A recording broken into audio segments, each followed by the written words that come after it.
In this next section, we're going to talk about the integration of trigonometric functions. Now, we've already looked at derivatives of trigonometric functions, and integrals of trigonometric functions are essentially the reverse of the derivative. And we have some formulas,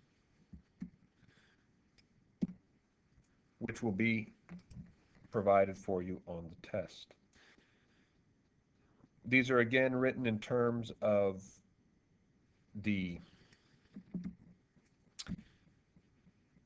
chain rule. So here, what we have is we have the sine of u du. And when you integrate the sine, you get minus cosine. And this u du, that's the chain rule. So whatever is here for u, this du, that's the derivative of u.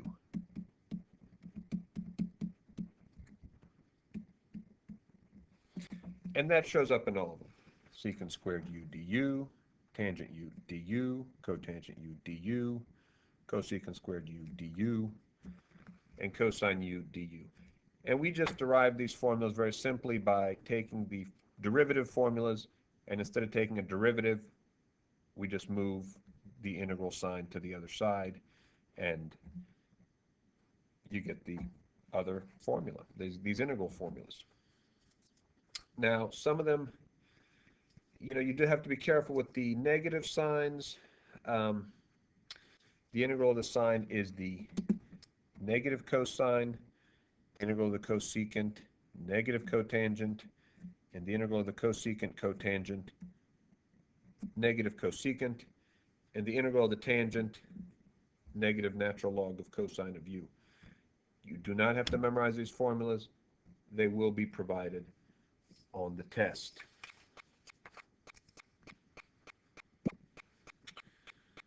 So let's look at some examples how we work with this.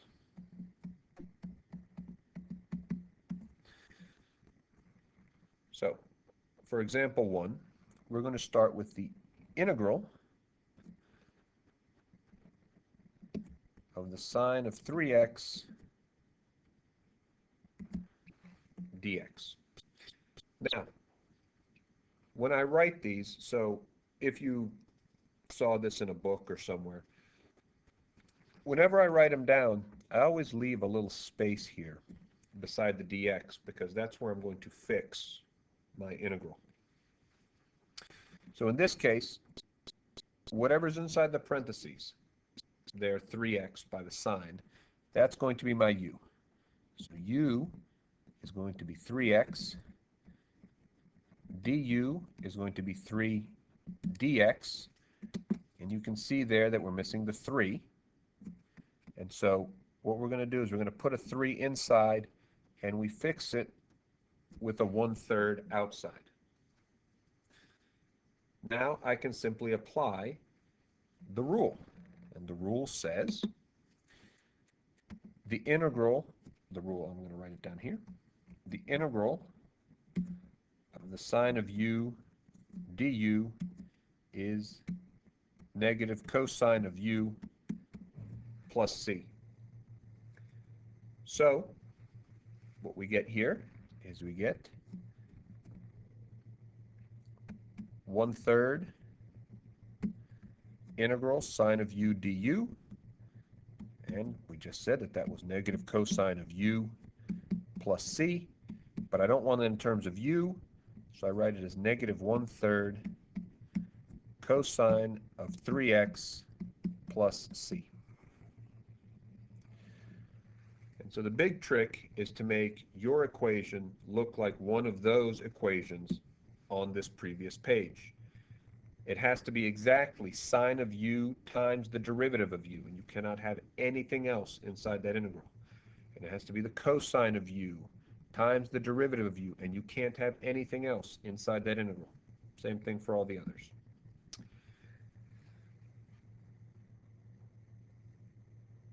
So let's try another example.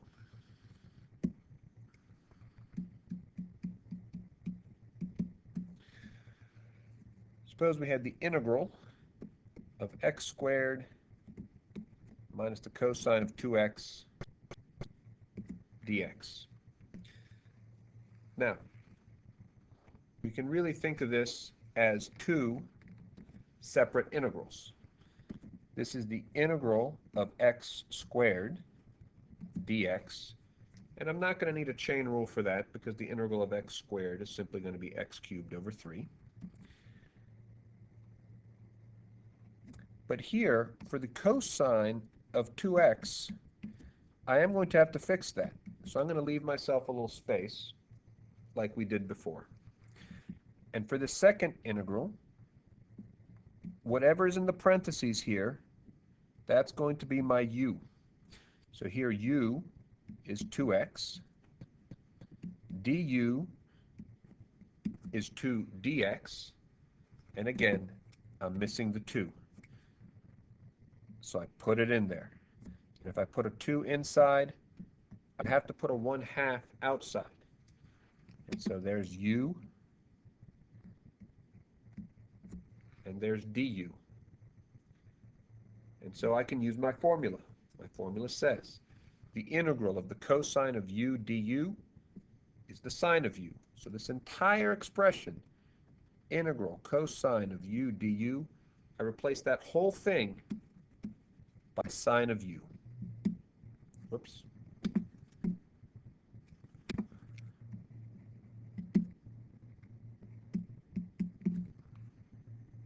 That entire expression, from the integral all the way down to the dx, all gets replaced by the sine of 2x. So we integrate x squared, and we get x cubed over 3. The minus 1/2, that just gets carried along for the ride. And then we have the sine of 2x, and don't forget your plus c. So once you get the integral set up correctly, that's the hard part. Replacing with the formula from the table, that's the slightly less hard part.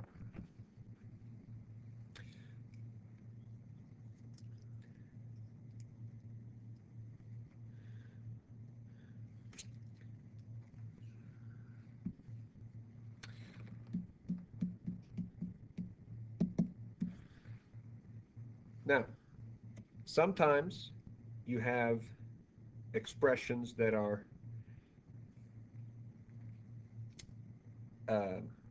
with an exponent, and some of these expressions with exponents involve using maybe like a u squared, and some of them don't.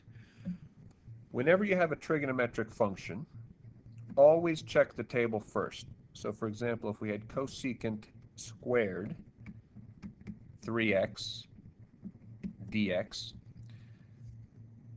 on our table we have an integral for cosecant squared.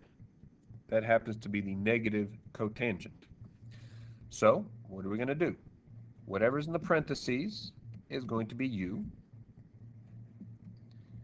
and du is the derivative of u, which is 3dx. And what we don't have is we don't have the 3, so we put it inside, and you fix that with a 1/3 outside, because you do not want to change the value of the problem. 3 times a third is 1. And so then this integral simply becomes, that integral is negative cotangent of 3x plus c. Now generally, you wouldn't leave the negative inside, so you write it as negative 1/3 cotangent 3x plus c. It looks better.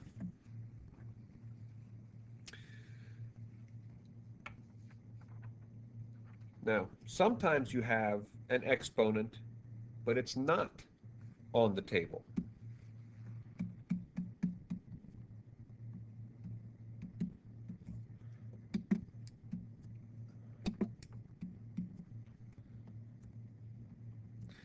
Suppose we had something like this.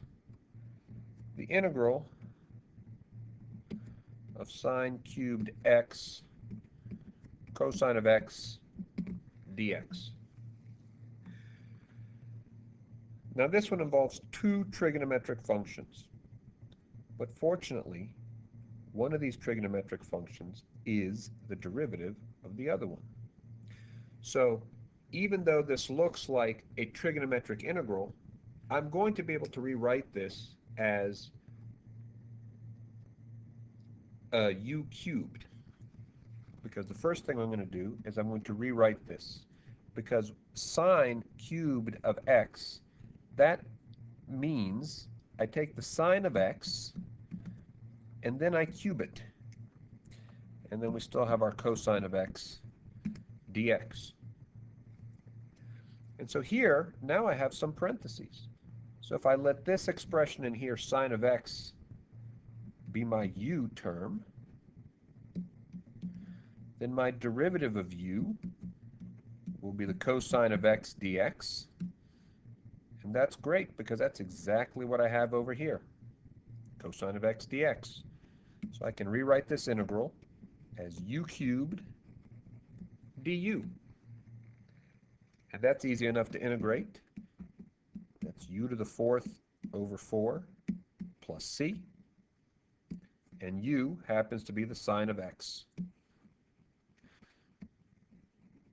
So you get the sine of x to the fourth over 4 plus c. So some of the times when you have an exponent, you can find it on the table, and then you just use the table with the trigonometric function. Sometimes you can't find it on the table, as the case of this sine cubed x, that's not on our integral table. So then we have to do a u substitution to write that as u cubed.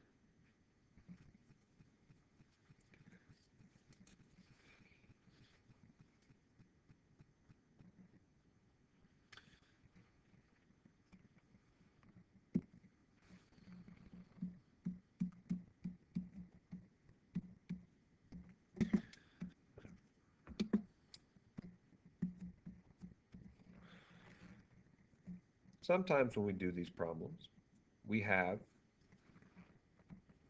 extra variables floating around. For example, suppose we had x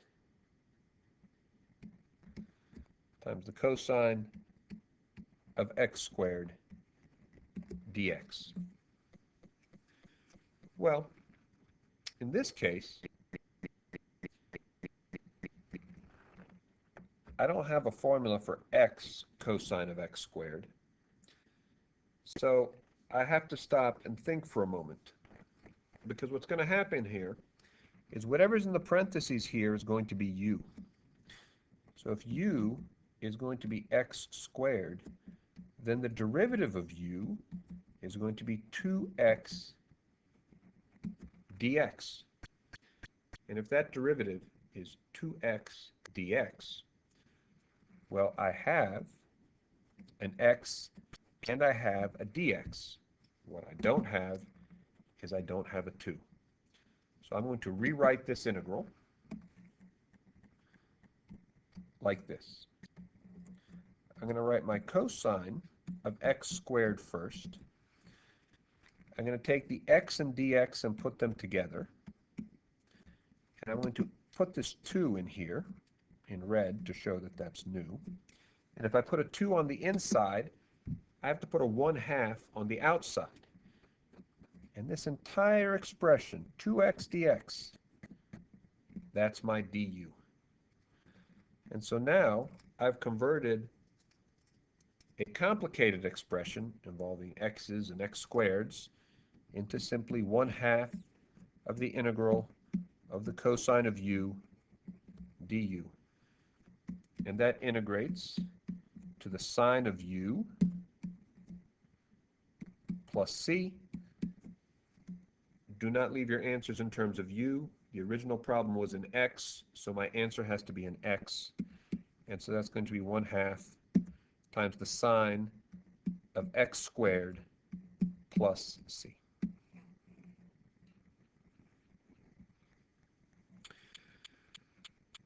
So if you have different items multiplied together, generally one of them is going to be u, and the other one is going to be your du. You cannot distribute an integral over multiplication, so you couldn't integrate x and cosine of x squared separately here.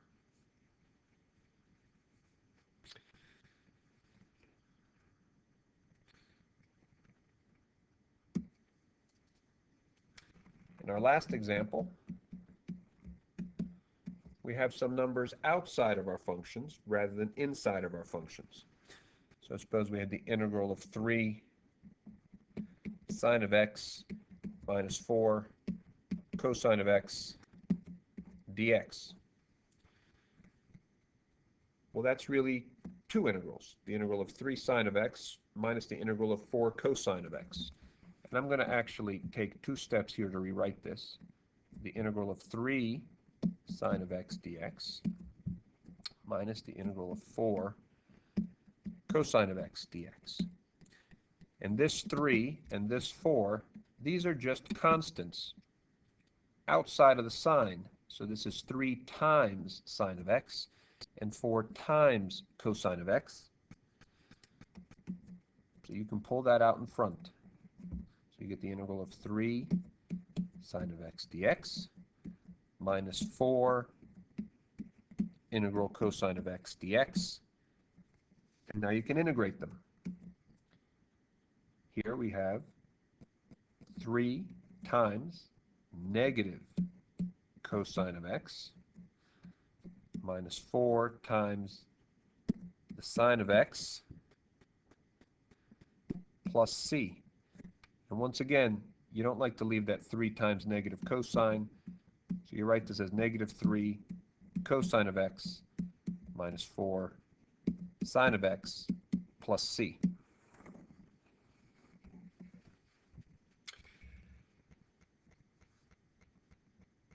Now that's a lot more steps than you need to show on the test. If you have constants, such as this 3 and this 4, once you've done about 6 or a dozen of these integrals, you'll just realize that that constant gets carried along. So you can jump straight from the integral of 3 sine of x down to negative 3 cosine of x. And you can jump straight from negative 4 cosine of x to negative 4 sine of x when you integrate it.